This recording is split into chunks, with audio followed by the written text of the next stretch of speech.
Bang, kenapa ramai sangat orang suruh simpan emas? Soalan yang bagus. Tapi sebelum tu, jangan lupa follow, like dan share video ni supaya lebih ramai orang dapat manfaat daripada video ni. Tengok video ni sampai habis. Kenapa ramai orang suruh simpan emas? Hari ni kalau kita tengok dekat media sosial, ramai orang yang kongsi tentang simpanan emas. Kalau saya compare lah kan, waktu saya mula bekerja 10 tahun ke belakang dulu, waktu tu emas ni jarang kita dengar. So kenapa dah jadi trend? Sebab hari ni kita boleh lihat pergerakan harga emas ni dia berbeza macam dulu.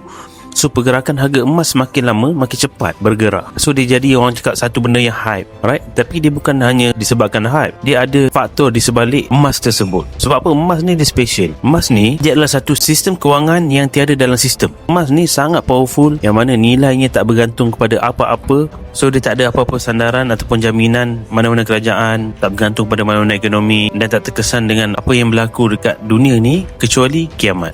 So kalau orang yang tengok tentang perkongsian simpanan emas, ada orang ajak simpan emas, so kita kena study dulu.